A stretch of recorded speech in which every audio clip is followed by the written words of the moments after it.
كنا دايما نفتح النت ونشوف بنات بيعملوا حاجات غريبة مع بعض. نقعد نتفرج نضحك، بس بعدها نقفل ونكمل حياتنا عادي، لحد ما الفضول ده قلب لإدمان، والإدمان ده قلب لعلاقة ما نقدرش نعيش من غيرها. لو أول مرة تسمعني اشترك في القناة، ولو بتحب النوع ده من القصص الجريئة اخبط لايك، ويلا بينا نبدأ الحكاية اللي ما بتتقالش لأي حد. أنا منار، عندي 37 سنة، متطلقة من 3 سنين، ساكنة في شقة لوحدي، وفي نفس العمارة دي كانت ساكنة تحت مني ميادة عندها 26 سنة، لسه ما اتجوزتش، لكن دماغها أكبر من سنها بكتير. ميادة كانت بتطلع لي كل يوم تقعد معايا، كنا بنقعد مع بعض نهزر ناكل نشرب، وكنا بنقضي اليوم كله مع بعض، لحد ما يوم ورا يوم بدأنا نقفل علينا الباب ونتكلم بصراحة أكتر ونقرب من بعض أكتر من غير ما نقصد. وفي يوم كنا بنتفرج على فيلم أجنبي، كان في مشهد غريب قوي بين بنتين. ضحكت وقلت لها ايه ده، هي الناس دي بتعمل كده ليه؟ بس فجأة سكتنا، وقربت مني قوي ولمست ايدي وهي بتضحك. انا سحبت ايدي بسرعة، بس حسيت بحرارة غريبة قوي. في اليوم اللي بعده رجعت وفضلنا ساكتين برضو، كأن كل واحدة فينا مستنية التانية تقول يلا نكمل اللي بدأناه. بقينا نقفل الباب دايما علينا بالترباس، نطفي النور، نشغل موسيقى هادية، ونقعد في حضن بعض. مش بوس يعني وكده وحاجات خارجة، بس على الأقل كنا بنفضل حاضنين بعض فترة طويلة. كل مرة كانت بتعدي عليا كانت بتقولي أنا مرتاحة قوي وأنا قاعدة معاكي، أنا برتاح معاكي أكتر ما برتاح مع أهلي، وأنا بقيت بحس إني بستناها أكتر من الهوا اللي بتنفسه. وفي مرة جاتلي وهي متضايقة، قلت لها مالك؟ قالت لي أنا متضايقة قوي، عايزة حاجة تغير مودي. قلت لها تعالي اعملك مساج اخد فكي شوية. قعدت على السرير وانا بدأت ادلك ظهرها، بس ايدي نزلت شوية من غير ما احس، وهي ما قالتش لا، بالعكس اتنفست بصوت عالي قوي وقالت لي كملي.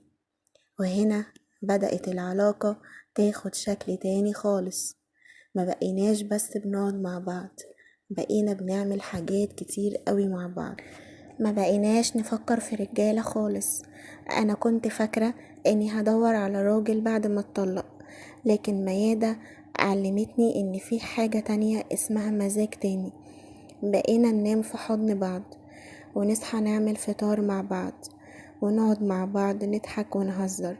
بقينا نعيش زينا زي اي اتنين متجوزين، بس من غير دوشة الاهل ولا الغيرة. وكل مرة تقولي انا مش عايزة اتجوز، انا عاوزة اعيش كده على طول. لو القصة عجبتك لحد هنا دوس لايك. بس طبعا مفيش حاجة بتفضل سر. مامة ميادة بدأت تسألها انتي ليه كل يوم بتروحي هناك، وليه بتقضي الوقت الطويل ده؟ واخوها شافها نازلة من عندي مرة في نص الليل، وزعق لها وقال لها انتي كنتي بتعملي ايه عندها؟ فهي بدأت تقلل الزيارات وما بقتش تجيلي كتير، وانا بقيت بتجنن لما بتتأخر عليا. بقيت ابعت لها واقول لها تعالي انا مش قادرة اعيش من غيرك، هي تقولي انا مش عارفة اجي، انا متراقبة.